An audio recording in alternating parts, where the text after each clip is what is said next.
আগের ক্লাসে আমরা পার্সোনাল প্রোনাউন, পজেসিভ প্রোনাউন এবং ডেমনস্ট্রেটিভ প্রোনাউন সম্পর্কে জেনেছিলাম। আজকের ক্লাসে আমরা রিফ্লেক্সিভ অ্যান্ড এমফেটিক প্রোনাউন সম্পর্কে জানব। তাহলে রিফ্লেক্সিভ প্রোনাউন কাকে বলে?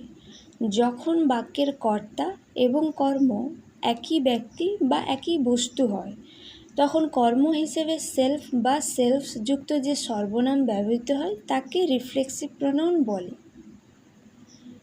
রিফ্লেক্সিভ প্রোনাউনের বাংলা অর্থ হলো আত্মবাচক সর্বনাম। এই প্রোনাউন নির্দেশ করে যে কাজের প্রভাব কর্তা নিজের ওপরই পড়েছে। রিফ্লেক্সিভ প্রোনাউন আমরা তখন ব্যবহার করব বাংলায় যখন নিজেই, নিজেরাই, আপনা আপনি, স্বয়ং, নিজেদেরকে এরকম প্রভৃতি শব্দ থাকলে ইংরেজিতে রিফ্লেক্সিভ প্রোনাউন দিয়ে অনুবাদ করার চেষ্টা করব। রিফ্লেক্সিভ প্রোনাউনের আমরা তাহলে তালিকা দেখে নিই। যেমন কি মাই সেলফ, আমি নিজে; ইয়োর সেলফ, তুমি নিজে; হিমসেলফ, সে নিজে; হার সেলফ, সে নিজে; ইট সেলফ, এটি নিজে; আওয়ার সেলফ, আমরা নিজেরাই বা নিজেদেরকে; ইয়োর সেলফ, তোমরা নিজেরা; দেম সেলফ, তারা নিজেরা। একটা উদাহরণ দিয়ে আমরা বোঝার চেষ্টা করব। She makes tea for herself, সে নিজের জন্য চা বানায়। এই বাক্যে সি কি? সাবজেক্ট, আর হার সেলফ হচ্ছে অবজেক্ট। এই দুটোই কিন্তু একই ব্যক্তিকেই বোঝাচ্ছে। তাহলে বাক্যে সাবজেক্ট এবং অবজেক্ট একই ব্যক্তি বা একই বস্তু হলে রিফ্লেক্সিভ প্রোনাউন ব্যবহৃত হয়। আরেকটা উদাহরণ দেখব। He does the work by himself. এই বাক্যে হি কি? সাবজেক্ট, আর হিমসেলফ কি? অবজেক্ট। তাহলে কি বলছে যে he does the work by himself, সে নিজে নিজেই কাজটি করে। তাহলে কি এই বাক্যে কর্তার নিজেই কাজ করে। সাবজেক্ট আর অবজেক্ট একই ব্যক্তি সম্পর্কে বলা হচ্ছে, তাই এখানে রিফ্লেক্সিভ প্রোনাউন হিসেবে কি ব্যবহৃত হচ্ছে? হিমসেলফ ব্যবহৃত হচ্ছে। এবারে আমরা এমফেটিক প্রোনাউন সম্পর্কে জানব।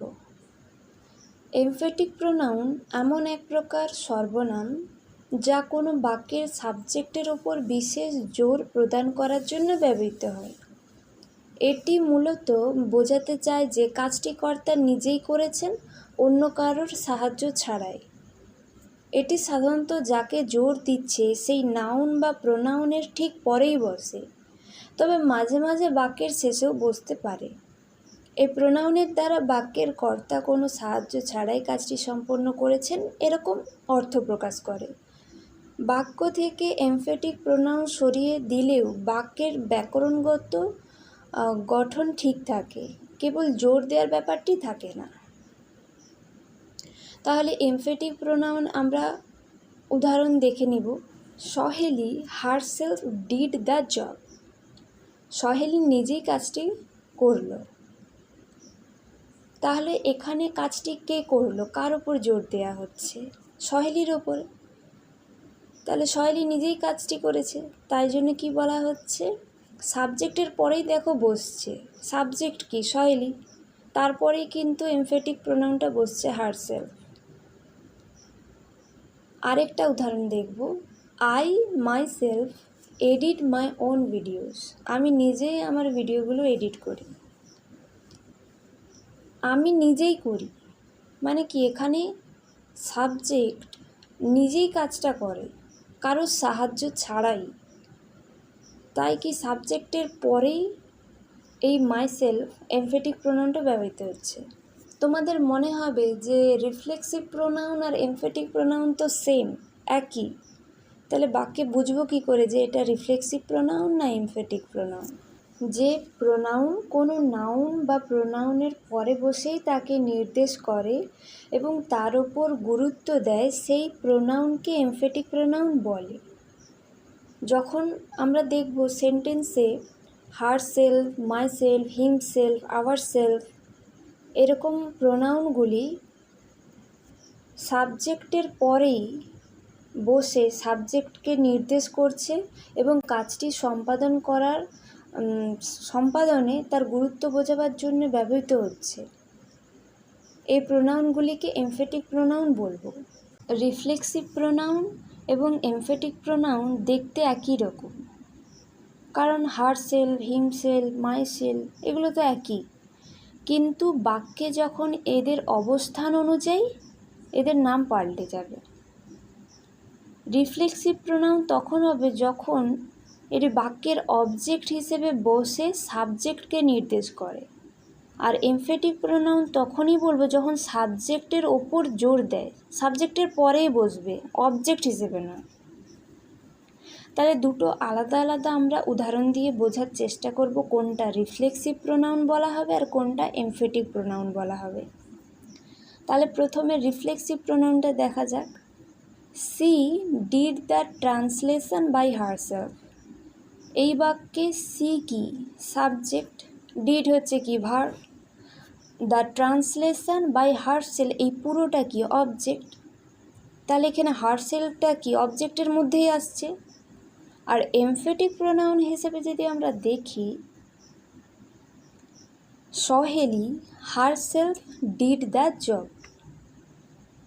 তাহলে সহেলি কি? সাবজেক্ট, সাবজেক্টের পরেই চলে আসছে emphatic pronoun herself. Saheli herself, did কি? ভার্ব, আর অবজেক্ট কি? The job. তাহলে এই বাক্যে হারসেলফ কিন্তু অবজেক্ট হিসেবে বসেনি, সাবজেক্টকে নির্দেশ করছে আর সাবজেক্টের ওপরেই জোর প্রদান করছে বিশেষ, আর কারোর সাহায্য ছাড়াই সাবজেক্ট যে নিজেই কাজটি করেছে, সম্পূর্ণ করেছে, এরকম একটা অর্থ প্রকাশ করছে। তাহলে সেটাকে আমরা কি বলবো? এমফেটিক প্রোনাউন বলবো। রিফ্লেক্সিভ প্রোনাউন এবং এমফেটিক প্রোনাউনের ক্ষেত্রে আরেকটা বিষয় মাথায় রাখতে হবে। রিফ্লেক্সিভ প্রোনাউন বাক্য থেকে সরিয়ে নিলে বাক্যটির অর্থ কিন্তু অসম্পূর্ণ হয়ে যায়, আর এমফেটিক প্রোনাউন বাক্য থেকে যদি আমরা সরিয়েও নিই তাহলেও অর্থের বা ব্যাকরণগত দিকটি কোনো কিছু ক্ষতি হয় না বা অসম্পূর্ণ থাকে না। তাহলে রিফ্লেক্সিভ প্রোনাউন ক্ষেত্রে যদি আমরা ধরো এই প্রথম বাক্যে যে she did the translation by herself, হারসেলফটা যদি সরিয়ে নিই বাক্যটা অসম্পূর্ণ হবে না, যে she did the translation by কি? সরিয়ে নিচ্ছি, তাই জন্য অসম্পূর্ণ হয়ে যাচ্ছে। আর এমফেটিক প্রোনাউনের ক্ষেত্রে যদি দেখি যে সহেলি হারসেলফ ডিড দ্য জব, সহেলি নিজেই কাজটি করেছে, সম্পন্ন করেছে। যদি হারসেল এখানে সরিয়েও নিই যে সহেলি ডিড দ্য জব, কোনো ক্ষতি হচ্ছে কি বা কোনো কিছু অসম্পূর্ণ এরকম রয়ে যাচ্ছে বাক্যটাতে, এরকম মনে হচ্ছে কি? মনে হচ্ছে না। তাহলে কি এটাও একটা পার্থক্য দেখা গেল। তাহলে রিফ্লেক্সিভ প্রোনাউন এবং এমফেটিক প্রোনাউন সম্পর্কে ধারণা স্পষ্ট হলো। স্লাইটেস্ট পার্থক্য রয়েছে দুটো প্রোনাউনের মধ্যে, যে রিফ্লেক্সিভ প্রোনাউন আমরা কখন বলবো আর এমফেটিক প্রোনাউন কখন বলবো।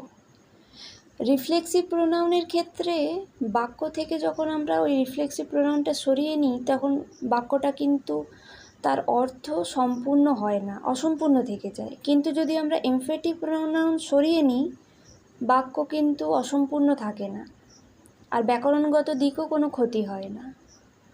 দুটো বোঝা গেল। এর পরের ক্লাসে আমরা অন্যান্য প্রোনাউনের ভাগ সম্পর্কে জানব। এই ক্লাসে তোমাদের যদি কোনো প্রকার ডাউট থেকে থাকে তোমরা জানাও, আমি নিশ্চয়ই ক্লিয়ার করার চেষ্টা করব। আর যদি ভালো লেগে থাকে তাহলে লাইক, কমেন্ট, শেয়ার, সাবস্ক্রাইব সব কিছু করে দাও।